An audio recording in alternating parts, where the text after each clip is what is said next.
Assalamualaikum warahmatullahi wabarakatuh. Saudaraku yang saya cintai karena Allah Subhanahu wa taala, pertemuan kali ini kita akan membahas singkat bagaimana pesan-pesan yang disampaikan oleh Allah Subhanahu wa taala melalui surat At-Tin. Salah satu surat yang memberikan banyak hikmah kepada kita sekalian. Salah satu surat pula yang diriwayatkan dari Al-Bara' bin Azib bahwa seringkali Rasulullah membaca surat At-Tin ini dalam perjalanannya. Jadi ketika beliau sedang dalam perjalanan, dalam sholatnya beliau sering membaca surat At-Tin ini. Surat At-Tin ini adalah salah satu dari surat Makkiyah, yaitu surat yang diturunkan oleh Allah Subhanahu wa taala di Mekah atau sebelum Rasulullah sallallahu alaihi wasallam hijrah ke Madinah. Sebagaimana yang kita ketahui, karakter dari surat Makkiyah itu adalah diantaranya ayatnya yang pendek-pendek, kemudian banyak berbicara tentang keimanan. Baiklah saudaraku sekalian, kita mulai. A'udzubillahi minasyaitonirrajim. Bismillahirrahmanirrahim. Wattini wazzaitun wa turi sinin wa hadzal baladil amin. Laqad khalaqnal insana fi ahsani taqwim thumma radadnahu asfala safilin. Illa alladhina amanu wa 'amilus solihati falahum ajrun ghairu mamnun. Fama yukadzibuka ba'du biddin. Alaysallahu biahkamil hakimin. Ikhtalafal mufassirun. Jadi para ulama tafsir ini berbeda pendapat terkait dengan tafsir wattini wazzaitun ini. Banyak pendapat-pendapat aqwalin katsirah sampai memunculkan banyak pendapat. Di antaranya faqila al-muradu bitin masjid Dimsyq. Di antaranya ada yang mengatakan bahwa yang dimaksudkan dengan At-Tin itu adalah masjid di Damaskus. Waqila hiya nafsuha. Ada juga yang mengatakan yang dimaksudkan dengan wattin itu adalah buah tin. Buah tin. Waqila al-jabal alladhi indaha. Ada juga yang mengatakan At-Tin, yang dimaksudkan dengan At-Tin itu adalah satu buah gunung, sebuah bukit yang banyak ditumbuhi buah tin. Wa qala al-Qurtubi, Imam al-Qurtubi mengatakan huwa masjidu ashabil kahfi. Ada juga yang menafsirkan bahwa At-Tin yang dimaksudkan dengan tin itu adalah masjidnya ashabul kahfi, sebagaimana yang kita kenal, kita pahami di surat Al-Kahfi itu. Jadi 7 orang pemuda yang ditidurkan oleh Allah Subhanahu wa taala. Kemudian ketika diketahui bahwa orang ini sudah berumur ratusan tahun, maka kemudian peninggalannya itu di sana dibuatlah masjid sebagai petilasan. Warawa al-Aufi an Ibni Abbas annahu masjidu Nuh. Imam Aufi dari Ibnu Abbas, beliau mengatakan yang dimaksudkan itu adalah masjidnya Nabi Nuh yang ada di Gunung Judi. Beda lagi. Kemudian ada yang mengatakan waqala Mujahid, Imam Mujahid mengatakan huwa tinukum hadza, dia adalah buah tin sebagaimana yang dikenal oleh masyarakat Arab pada saat itu. Wazaitun, Sedangkan buah zaitun qala Ka'b bin Ahbar wa Qatadah wa bin Zaid wa ghairuhum huwa masjidu Baitul Maqdis. Az-zaitun, ya, ada ulama yang mengatakan yang dimaksudkan dengan zaitun adalah masjid Baitul Maqdis. Wa qala Mujahid wa Ikrimah huwa hadat tinun alladhi ta'sirun. Nah, ada yang mengatakan, Imam Mujahid, Imam Ikrimah, beliau mengatakan yang dimaksudkan zaitun adalah ya buah zaitun yang sering kalian peras itu, ya, mafhum lah bagi orang-orang Arab. Ada buah tin, ada buah zaitun. Ini tafsir ayat yang pertama, at-tin wa zaitun. Ya, tentunya biasa, saudaraku sekalian, ketika kita mengkaji tafsir maka kita akan menemukan berbagai macam pendapat-pendapat yang menarik. Wa turi sinin, ayat yang kedua. Qala Ka'b bin Ahbar wa ghairu wahidin huwa al-jabal alladhi kallama Allahu alaihi Musa alaihi salam. Menurut Ka'ab bin Al-Ahbar, beliau mengatakan yang dimaksudkan Turi Sin adalah sebuah bukit. Ya, sebuah bukit, ya, Bukit Tursina yang kita kenal, yang di sana Allah Subhanahu wa taala berfirman kepada Nabiullah Musa alaihi salam. Wa hadzal baladil amin. Dan negeri ini yang aman, yakni Makkah, yang dimaksudkan adalah negeri Mekah. Qala Ibnu Abbas wa Mujahid wa Ikrimah wal Hasan wa Ibrahim an-Nakhai wa Ibnu Zaid wa Ka'bul Ahbar wala khilafa fi dzalik. Nah, kalau tafsir ayat yang ketiga ini tidak ada perselisihan pendapat. Mayoritas semua ulama sepakat bahwa yang dimaksudkan dengan kalimat wa hadzal baladil amin, yang dimaksudkan adalah negeri Mekah. Nah, yang menarik sesungguhnya, saudaraku sekalian rahimakumullah, ada penyebutan. Ada penyebutan tiga ayat ini, wa zaitun wa turisin wa tini wa zaitun wa turisinin wa hadzal baladil amin. Allah Subhanahu wa taala menyebut tiga tempat yang menarik. Qala ba'dul a'immah, sebagian ulama mengatakan hadhihi mahalu salasatin ba'atsallahu fi kulli wahidin minhuma nabiyyan mursalan min ulil azmi ashabu syara'i al-kibar.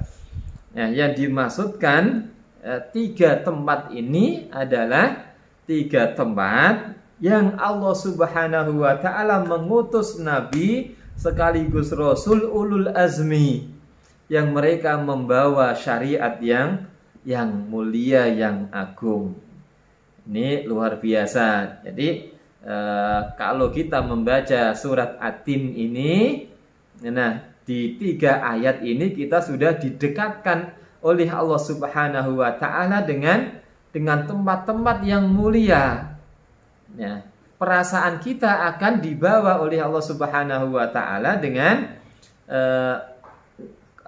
eksistensi manusia yang dimuliakan oleh Allah Subhanahu wa taala dengan kenabian dan kerasulan, yang di sana Allah Subhanahu wa taala menurunkan syariatnya. Ya, tentunya ada hubungan tiga tempat ini sangat luar biasa. Sangat luar biasa. Allah turunkan satu tempat, kemudian tempat yang lainnya. Jadi tiga tempat itu yang dimaksudkan adalah mahallatut tin wa zaitun wa hiya Baitul Maqdis allati ba'atsallahu fiha Isa bin Maryam alaihi salam. Yang dimaksudkan dengan at-tin wa zaitun ya adalah Baitul Maqdis, yang di sana Allah Subhanahu wa taala mengutus Isa putra Maryam.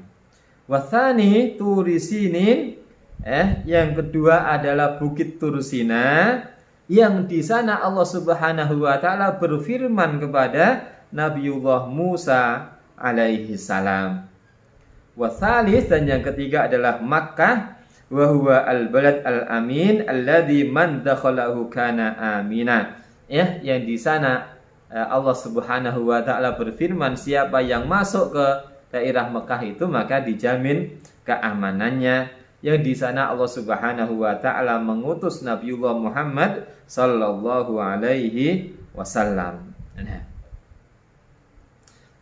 Yang menarik adalah Allah Subhanahu wa taala mengurutkan ayat demi ayat ini, mulai dari At-Tin, dari kedudukannya Nabi Isa alaihi salam, kemudian bergeser kepada Nabi Musa alaihi salam yang mempunyai kedudukan lebih tinggi daripada Nabi Isa, karena Nabi Musa adalah nabi yang diajak berbicara oleh Allah Subhanahu wa taala. Kemudian naik lagi kepada Al-Makkah, yang di sana ada Nabi Muhammad sallallahu alaihi wasallam yang kemuliaannya di atas kedua nabi ini.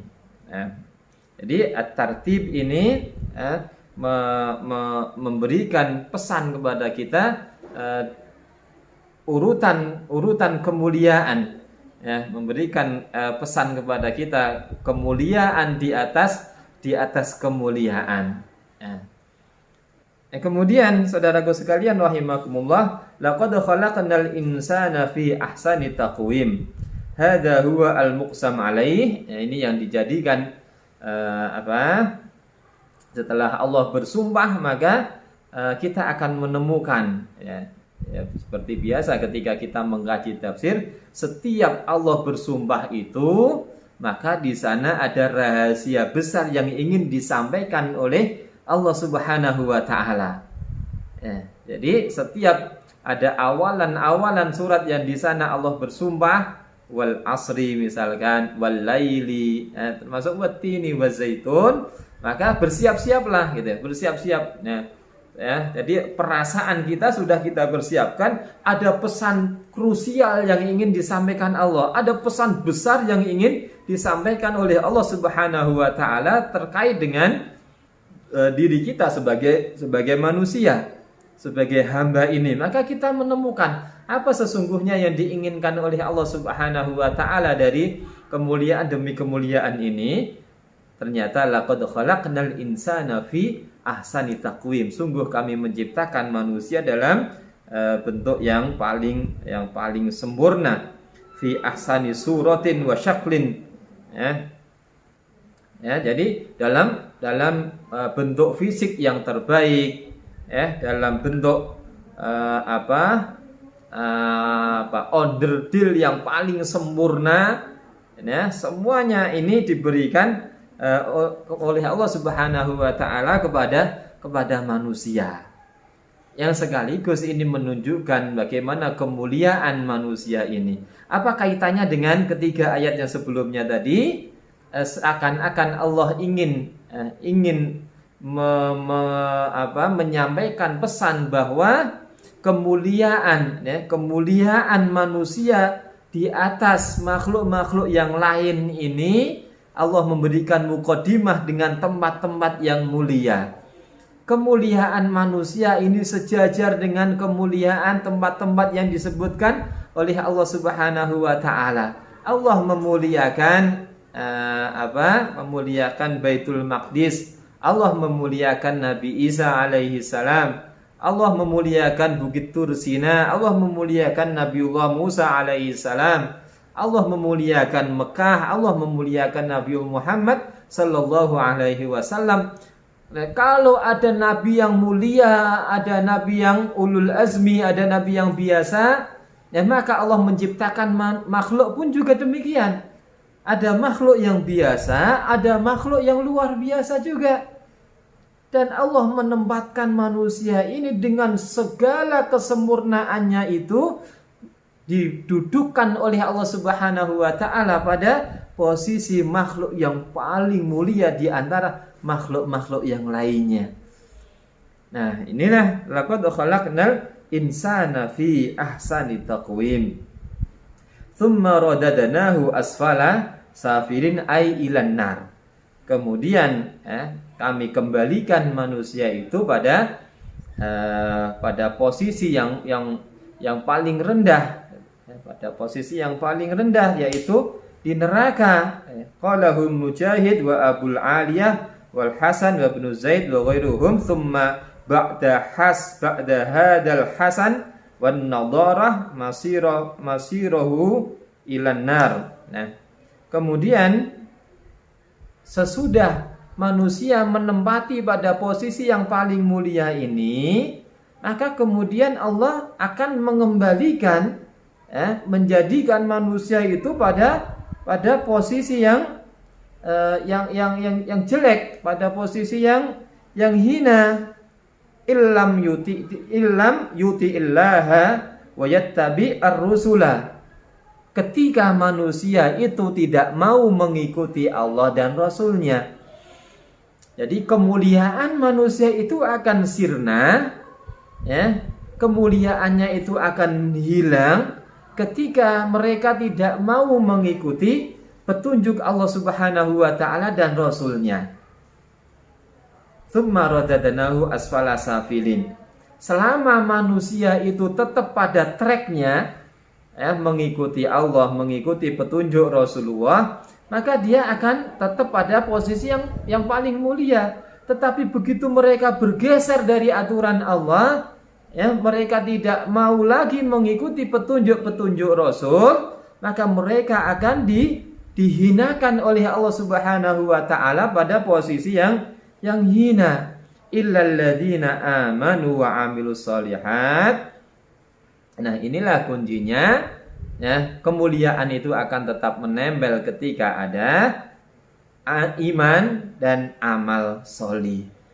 Jadi ini kuncinya ternyata, kemuliaan manusia harus tetap dipertahankan dengan apa? Dengan keimanan, dengan amal soleh.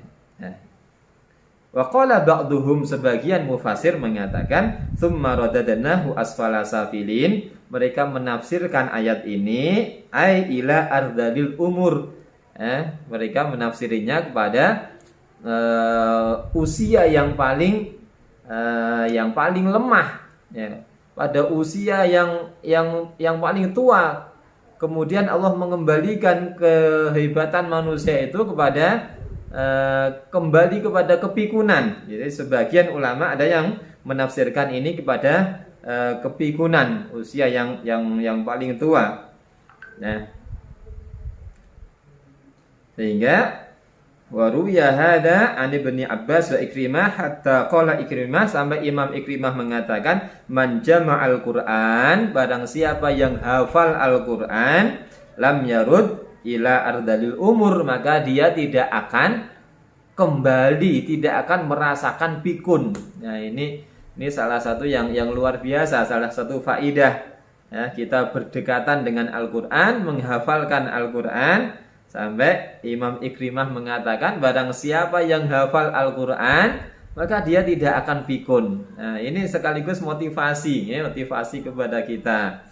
Nah, karena ketika akal kita sering dipakai untuk berpikir, sering dipakai untuk mengingat, apalagi yang diingat-ingat itu adalah ayat-ayat yang mulia yang penuh dengan kemujizatan, maka salah satu kemujizatannya, salah satu kemuliaannya adalah Allah tidak akan memberikan pikun kepada orang itu.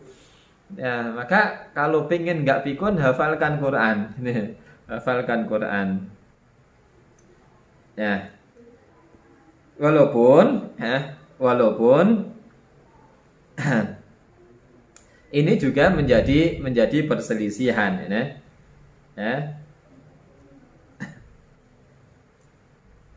karena ternyata kalau yang dimaksudkan itu kepikunan, maka kita dapatkan ternyata ada juga orang-orang mukmin yang pikun itu. ada juga orang-orang yang orang mukmin yang pikun. Maka bagaimana kaitannya? Kaitannya laqad khalaqnal insana fi ahsani taqwim. Nah, di mana letak kesempurnaan manusia ini? Kalau kemudian orang yang beriman pun kemudian pikun gitu.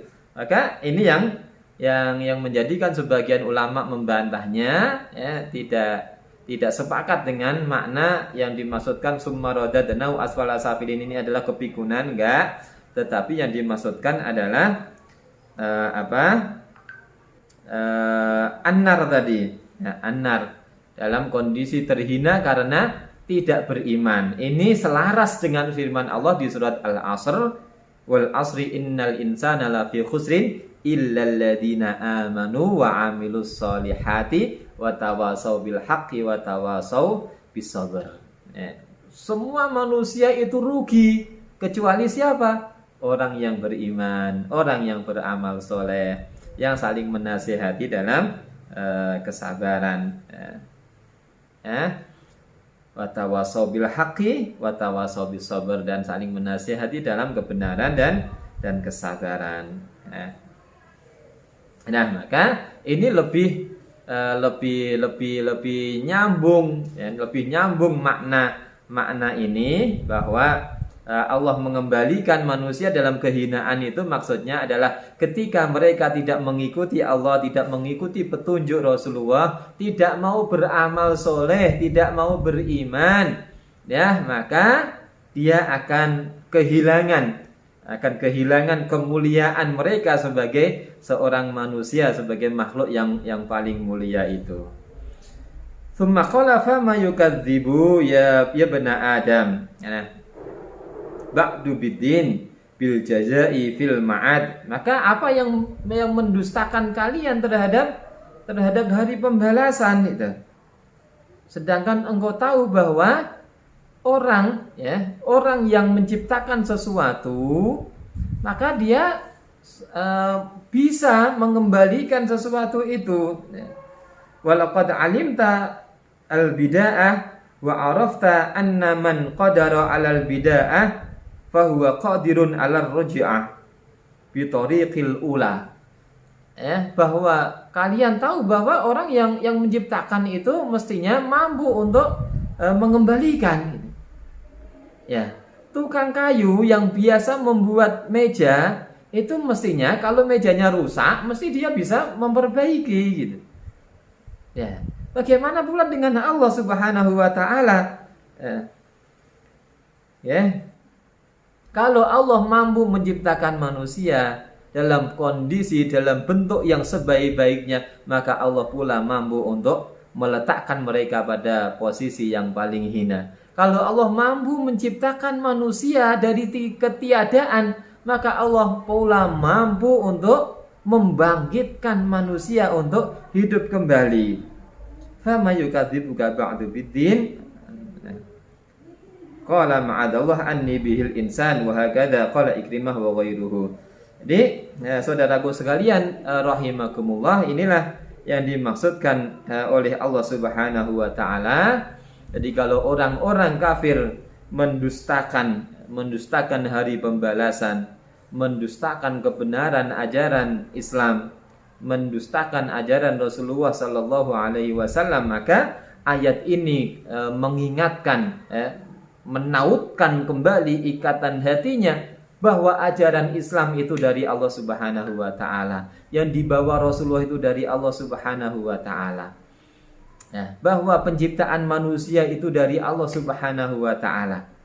Maka kembalinya kita itu adalah kepada Allah.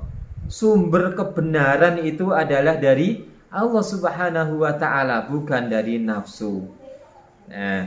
Maka alaihissallahu bi ahkamil hakimin, bukankah Allah adalah zat yang maha adil, yang maha hakim, yang paling adil, yang paling mampu menghakimi, yang paling mampu memberikan keadilan, yang paling mampu memutuskan tanpa ada perselisihan. Amma huwa ahkamul hakimin alladzi la yajuru wa la yadhlimu ahadan yang Allah tidak pernah mendolimi kepada siapapun juga, Allah tidak pernah menyakiti kepada siapapun juga, ya, apalagi terhadap makhluknya, ya, Allah tidak pernah menyakiti, Allah tidak pernah berbuat zalim kepada makhluknya, ya. Dan sebagian di antara adilnya Allah Subhanahu wa taala adalah diciptakannya kiamat ini, diciptakannya hari akhir ini. Kenapa? Dengan adanya hari kiamat ini, maka orang yang selama hidupnya di dunia itu dizolimi, maka dia mendapatkan keadilan di sini. Nah, ini bagian dari keadilan Allah Subhanahu wa taala. Bisa dibayangkan saudaraku sekalian, kalau kita mengikuti pahamnya orang-orang kafir yang tidak meyakini adanya hari akhir misalnya. Terus di mana letak keadilannya? Ya, kalau di dunia dia menjadi dizolimi temannya, dizolimi saudaranya, kemudian dia meninggal dunia, maka dia terus dalam kondisi terzolimi gitu. Terus di mana letak keadilannya gitu? Ya, maka Ibnu Katsir mengajak kita berlogika, ya, di antara bukti keadilan Allah Subhanahu wa taala adalah Allah jadikan hari kiamat, Allah jadikan hari pembalasan. Ya, sehingga yang di dunia itu dizolimi, maka dia mendapatkan keadilan di sana. Bahkan dia bisa membalas kezoliman saudaranya itu. Ya, salah satunya ada dalam sebuah hadis yang Rasulullah menceritakan tentang orang yang bangkrut, gitu ya. Siapa orang yang bangkrut itu? Bukan masalah bisnis ternyata, tetapi adalah orang-orang yang selama di dunia mendolimi saudaranya. Maka di akhirat nanti, ya, maka pahalanya akan diberikan kepada orang yang dizolimi itu. Ketika pahalanya, karena banyaknya orang yang dizolimi, pahalanya sudah habis, gak ada lagi yang bisa diberikan kepada orang yang pernah dizolimi, maka dosa-dosanya, ya, dosanya orang yang dizolimi itu dikurangi, diberikan kepada mereka. Ini bentuk keadilan Allah Subhanahu wa taala.